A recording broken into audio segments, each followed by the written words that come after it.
Uttarakhand news देख रहे हैं आप। मैं हूं आपके साथ नेहा दुबे। विधानसभा आपको बता दें कि केदारनाथ विधानसभा में जल्द ही उपचुनाव होने जा रहे हैं। उपचुनाव को लेकर कांग्रेस और भाजपा दोनों ही पार्टियों ने अपनी तैयारियां बहुत ज्यादा तेज कर रखी है। अभी तक दोनों ही दल से प्रत्याशी कौन होंगे भले ही ये तय नहीं हो पाया हो, लेकिन बावजूद उसके दोनों ही दलों के बड़े नेता लगातार केदारनाथ विधानसभा में दौरे कर रहे हैं। वहीं भाजपा ने केदारनाथ में 5 मंत्रियों की जिम्मेदारी सौंप रखी है, जिसको लेकर कांग्रेस का कहना है कि भाजपा ने हार मान ली है, इसीलिए 5 मंत्रियों को केदारनाथ विधानसभा में चुनाव के प्रचार प्रसार में लगा रखा है। वहीं कैबिनेट मंत्री प्रेमचंद अग्रवाल ने कहा है कि कांग्रेस को जो सोचना है, जो बोलना है, बोलने दो। हम केदारनाथ और चुनाव जीतने जा रहे हैं।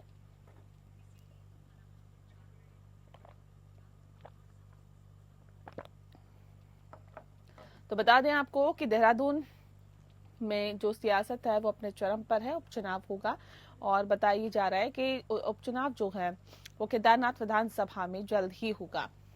उपचुनाव को लेकर कांग्रेस और भाजपा दोनों ही पार्टियों ने अपनी अपनी तैयारियां बहुत ज्यादा तेज कर रखी है। अभी तक दोनों ही दलों से कौन प्रत्याशी होगा ये तय नहीं है। बावजूद इसके दोनों ही दलों के बड़े नेता लगातार केदारनाथ विधानसभा में दौरे कर रहे हैं।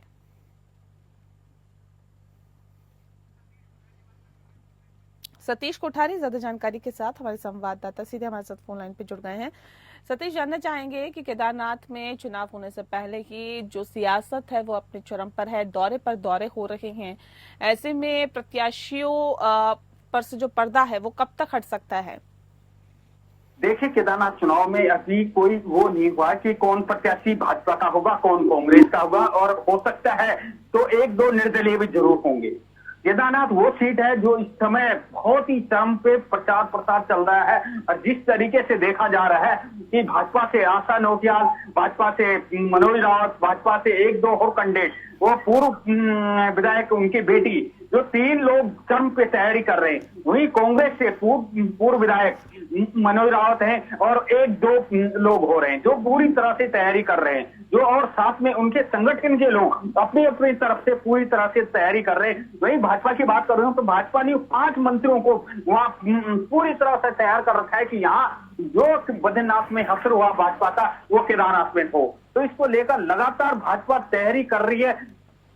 वही कांग्रेस भी कह रही है, कहते हैं ये जैसे दो उपचुनाव हुए हैं, एक हरिद्वार और एक बद्रीनाथ, वही काम इस समय कांग्रेस का केदारनाथ में भी रहेगा कि केदारनाथ में हर हाल में सीट निकालनी है। तो भले प्रत्याशी चयन न किए गए हों, लेकिन चुनाव के लिए पूरी तरह से भाजपा कांग्रेस तैयार है। जी, बहुत शुक्रिया इस खबर पे अपडेट देने के लिए। आप बने रहिए हमारे साथ सतीश, आगे भी आपसे जानकारी लेंगे। वहीं उत्तराखंड कांग्रेस के प्रदेश अध्यक्ष करण मेहरा ने प्रदेश के मंत्रियों के कार्यप्रणाली पर सवाल खड़े किए हैं। बता दें आपको कि करण मेहरा ने कहा है कि मंत्री कैसा काम कर रहे हैं इसका अंदाजा इसी से लगाया जा सकता है कि सतपाल महाराज ने पीसी करके कहा था कि केदारनाथ में सोना चोरी मामले में मैंने जांच करवा दी है और मैं रिपोर्ट पढ़कर बताऊंगा।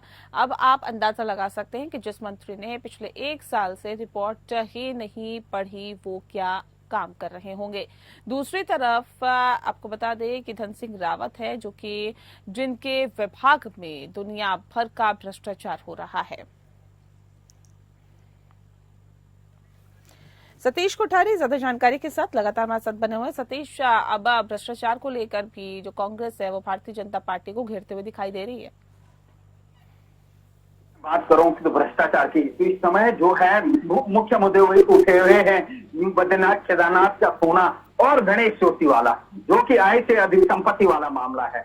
और वहीं गणेश जोशी का कहना है कि जब हम जो है जब मेरे पे कोई आरोप लगे हैं, जब इस तरीके की बात हुई तो मेरे को फायदा मिला है। अब देखना ये होगा कि कितना फायदा मिलता है। कि खैर फायदा तो मिल गया कि जिस जज ने तो उनकी फाइल खोली थी उस जज का ट्रांसफर हो गया। वहीं केदारनाथ सोने की बात करें तो केदारनाथ सोना अब वहां पे उपचुनाव है तो कितना फायदा मिलता है कांग्रेस को, कितना फायदे में कांग्रेस आती है इस चुनाव को लेकर। और क्योंकि केदारनाथ चुनाव वो चुनाव है कि जो इस समय पूरे देश में देखा जाएगा, क्योंकि भाजपा जो है अयोध्या हारी है, बद्रीनाथ हारी है, अब केदारनाथ की बारी है, यही कहना है कांग्रेस का। लेकिन देखना ये होगा जिस तरीके से भाजपा ने भी वहां पे कमर कस रखी है और 5 मंत्री खड़े कर रखे हैं, तो देखना ये होगा कि ये भ्रष्टाचार सच में कि सोना चोरी का हुआ या नहीं हुआ, इस चुनाव पे निर्भर करेगा। जी, बहुत शुक्रिया आपका सतीश, इस खबर पर अपडेट देने के लिए। आप बने रहिए हमारे साथ, आगे भी आपसे जानकारी लेंगे। वहीं उत्तराखंड में बहुत बड़ी संख्या में मलिन बस्तियां हैं। वहीं जब हम देहरादून की बात करते हैं तो देहरादून में तो सैकड़ों की संख्या में ऐसे घर हैं जो मलिन बस्तियों में बस गए हैं। बता दें कि इसके साथ ही उसमें लाखों लोग रहते हैं। अब जल्दी ही मलिन बस्तियों को हटाने की कार्रवाई भी सरकार द्वारा फिर से शुरू की जा सकती है। इसी को लेकर कांग्रेस के प्रदेश अध्यक्ष का कहना है कि एनजीटी के आड़ में किसी भी मलिन बस्ती को नहीं हटाना चाहिए। उन लोगों की इसमें क्या गलती है जो वहां पर रह रहे हैं? उनके पास आधार कार्ड है, उनके पास राशन कार्ड है, घर में पानी के नल भी है, तो ये सुविधा उनको किसने दी है? साथ ही उन्होंने ये भी कहा है कि आज तो पुलिस के अधिकारियों के घर विधानसभा, नदी और सभी नदियों के किनारे बसे हुए हैं, तो इन्हें भी हटाया जाना चाहिए।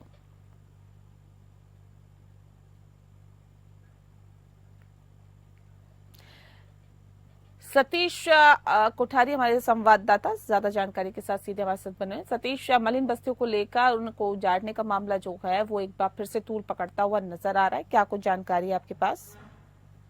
देखिए, मैं बात करूं मलिन बस्तियों की तो लगभग 583 जगह चिन्हित कर चुकी थी सरकार। और पिछली बार जो चिन्हित की गई कुछ जगहों में बुलडोजर चला तो है, लेकिन उससे पहले स्टे आ गया था। जैसे तैयारियां हुई, जैसे कुछ जगहों में बुलडोजर चला, वैसे ही तो सबसे बड़ी बात यह है कि ये है राजनीतिक वोट बैंक। और ये वोट बैंक जो है मलिन बस्तियों का बहुत बड़ा है, उत्तराखंड के नेताओं का। ये कहाँ के लोग बसे हुए हैं, कहाँ के हैं, क्या है, ये अभी किसी को नहीं पता। लेकिन सबसे बड़ी बात है, ये वोट बैंक की राजनीति है। कांग्रेस अपनी तरफ से राजनीति करती है कि ये जो है बचा दिया जाएंगे और इनमें बुलडोजर न चले। और सबसे बड़ी गलती उन लोगों की है, उन अधिकारियों की है जिन्होंने बिजली के खंभे लगाए, जिन्होंने राशन कार्ड बनाया, जिन्होंने पहचान पत्र बनाया, जिन्होंने आधार कार्ड बनाए। आज वो वोटर बन के बैठे हुए हैं। तो ठीक कहते हैं, करण मेहरा भी सही कह रहे हैं कि जब पहले ही नेताओं ने गलती करी तो अब उजाड़ के उनको कहां बसाओगे और किस तरीके से क्यों उनको बेघर करोगे। वही भले कैबिनेट मंत्री प्रेमचंद अग्रवाल का कहना भी है कि स्टे लाया जाएगा और जहां तक उम्मीद है तो स्टे दोबारा आएगा सरकार की तरफ से और जो है वो नहीं चलेगा बुलडोजर। लेकिन सुप्रीम कोर्ट का जो पहले आदेश था, अगर उसी पे अमल सुप्रीम कोर्ट कायम रही तो फिर उजड़ना तय है जी। पर लेकिन देखा ये जा रहा है कि ये कार्रवाई कब होती है और होती भी है या नहीं जी। बहुत शुक्रिया आपका सतीश, तमाम जानकारी हम तक पहुंचाने के लिए। उत्तराखंड में महिला सुरक्षा को लेकर लगातार जो कांग्रेस है प्रदेश सरकार पर सवाल खड़े कर रही है। कांग्रेस का कहना है कि स्थिति महिला सुरक्षा की दिन ब दिन खराब होती जा रही है और इसी क्रम में कांग्रेस के प्रदेश प्रवक्ता प्रतिमा सिंह ने भी प्रदेश सरकार की कार्यप्रणाली पर सवाल खड़े किए। उनका कहना है कि आज महिला सुरक्षा की स्थिति कैसी है ये किसी से भी छिपी हुई नहीं है। प्रतिमा सिंह ने अंकिता भंडारी हत्याकांड को लेकर कहा है कि सरकार ने फास्ट ट्रैक कोर्ट तो बना दिए, बावजूद इसके अभी तक दोषी का नाम सामने नहीं आ पाया है। वहीं अगर सरकार अंकिता भंडारी मामले को सीरियसली लेती तो आज दूसरे बलात्कार की घटनाएं सामने नहीं आती।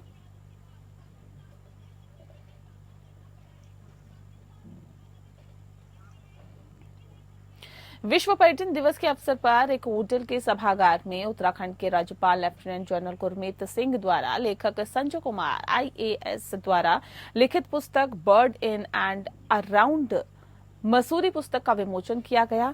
इस पुस्तक में आपको बता दें कि उत्तराखंड के पक्षियों के विस्तृत वर्णन के साथ ही उनका चित्रण भी किया गया है, जिसे काफी पसंद किया जा रहा है। कार्यक्रम में मौजूद वक्ताओं ने उत्तराखंड में बर्ड वॉचिंग और इको टूरिज्म की बढ़ती संभावनाओं पर अपने विचार व्यक्त किए हैं। देश विदेश में इसके प्रभाव तेजी के साथ बढ़ते हुए देखते हुए उत्तराखंड में भी इस प्रकार के आयोजन की बात की जाने लगी है।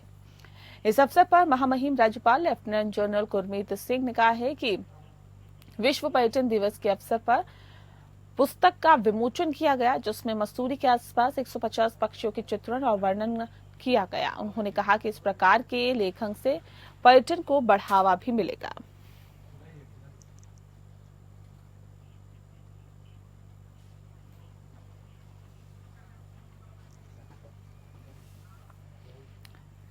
विश्व मानक दिवस श्रृंखला के तहत रुद्रपुर में मानक महोत्सव का आयोजन किया गया। इसमें उद्योगों के प्रतिनिधियों, ज्वेलर्स, स्कूली छात्र और जन सामान्य ने प्रतिभाग किया। रुद्रपुर के एक होटल में आयोजित कार्यक्रम के मुख्य अतिथि निवर्तमान मेयर रामपाल सिंह थे और अपने संबोधन में उन्होंने कहा कि भारत आज अंतर्राष्ट्रीय मानकों पर खरा उतर रहा है। तीसरी अर्थव्यवस्था बनने के लिए उद्योगों को अपने उत्पाद अंतर्राष्ट्रीय स्तर के बनाने चाहिए। उन्होंने कहा कि रुद्रपुर में पहली बार इस तरह का कार्यक्रम हुआ है जिसमें उद्योगों को काफी ज्यादा लाभ होगा। BIS देहरादून शाखा के निदेशक और प्रमुख सौरभ तिवारी ने विश्व मानक दिवस की इस बार की थीम SDG 9 उद्योग नवाचार व अवसंरचना के विषय में जानकारी दी है। उन्होंने कहा कि विश्व मानक दिवस के विभिन्न कार्यक्रमों के माध्यम से BIS अपने हितधारकों से संपर्क कर रहा है और उनके सुझाव भी ले रहा है।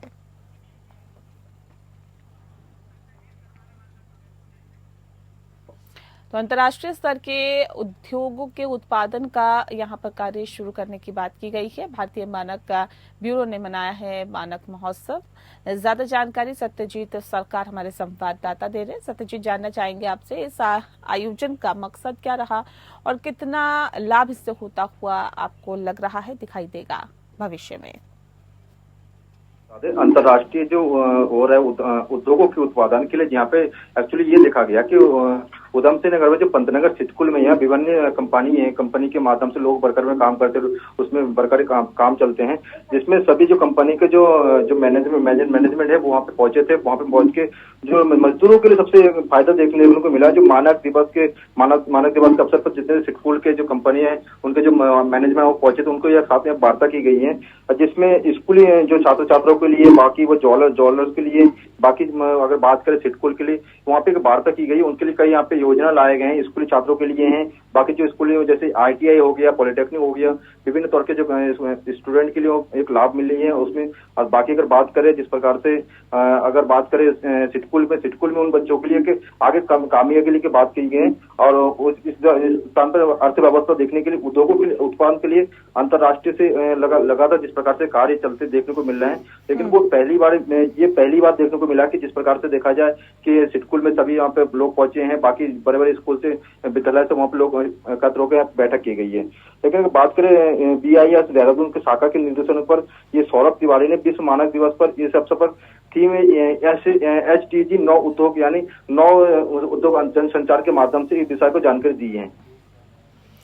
बहुत शुक्रिया आपका सत्यजीत, तमाम जानकारी हम तक पहुंच। सरकार सपोर्ट स्टेडियम में हो रहे 5वें राज्य ओलंपिक खेल 2024 का विधिवत समापन मुख्य अतिथि आयुक्त कुमाऊं मंडल दीपक रावत द्वारा किया गया। खेल समापन की बेला पर खिलाड़ियों व खेल प्रेमियों को संबोधित करते हुए मंडलायुक्त दीपक रावत ने कहा है कि देश और प्रदेश में खेल का स्वर्ण युग चल रहा है और सरकार खिलाड़ियों के लिए सभी सुविधाएं मुहैया कराने के साथ ही खिलाड़ियों को प्रोत्साहित भी करने के लिए सरकारी सेवा में भी लाभ दे रही है। उन्होंने कहा कि खिलाड़ियों को सभी सुविधाएं प्राप्त होने के साथ ही अपने आत्मविश्वास को हमेशा ऊंचा रखना चाहिए और लगन के साथ लक्ष्य निर्धारित करना चाहिए। उन्होंने कहा कि सरकार द्वारा खिलाड़ियों को प्रोत्साहित करने के साथ ही ढांचागत विकास के साथ ही मुख्यमंत्री उदयमान खिलाड़ी जैसी योजनाएं चलाई जा रही है। सरकार द्वारा जहां ब्लॉक जिला स्तर पर खेल आयोजित कर रही है, वहीं राज्य स्तरीय और राष्ट्रीय स्तर के खेलों का आयोजन भी किया जा रहा है।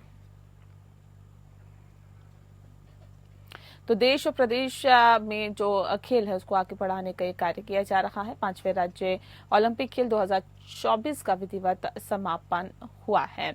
ज्यादा जानकारी दे रहे हैं हमारे संवाददाता सत्यजीत सरकार। सत्यजीत, जानना चाहेंगे आपसे क्या कुछ खास रहा इस कार्यक्रम के दौरान?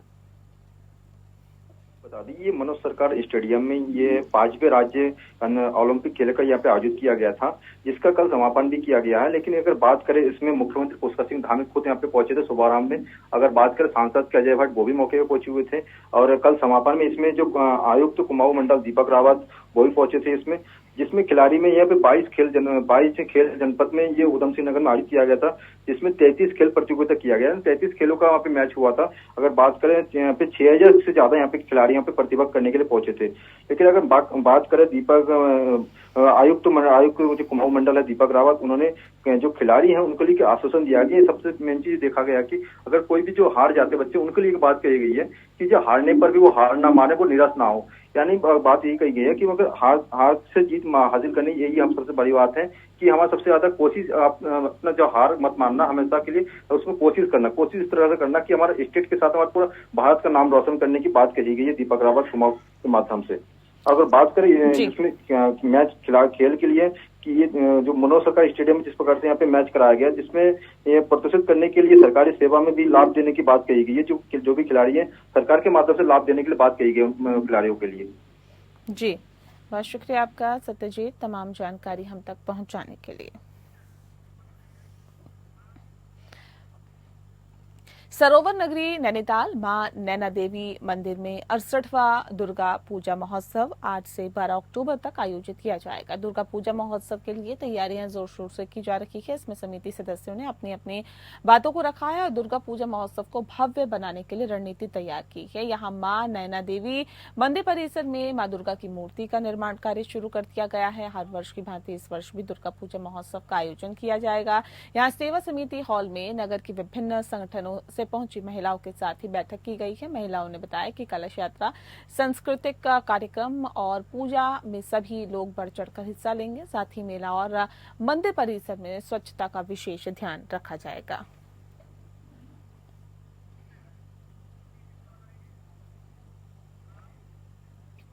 रुड़की के निजी हॉस्पिटल में डिलीवरी कराने आई महिला की मौत के बाद परिजनों ने जमकर हंगामा करते हुए अस्पताल में जमकर तोड़फोड़ कर दी, जिससे कि मौके पर अफरा तफरी मच गई। अस्पताल के सामने हंगामे की सूचना मिलते ही मौके पर पहुंची और गंगनहर कोतवाली पुलिस को हंगामा शांत करने में कड़ी मशक्कत करनी पड़ी। फिलहाल पुलिस ने मौके पर लगे सीसीटीवी कैमरों की डीवीआर कब्जे में लेकर जांच शुरू कर दी है।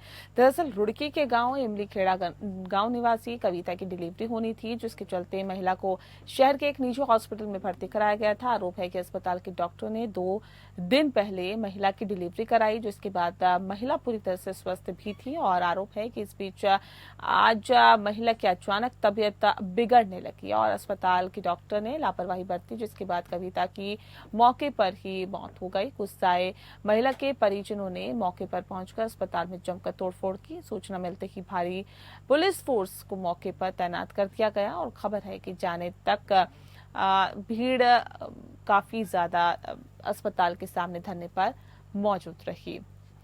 मृतक के परिजन डॉक्टर की गिरफ्तारी की मांग पर भी अड़े रहे थे। और बुलेटिन में फिलहाल इतना ही। नमस्कार।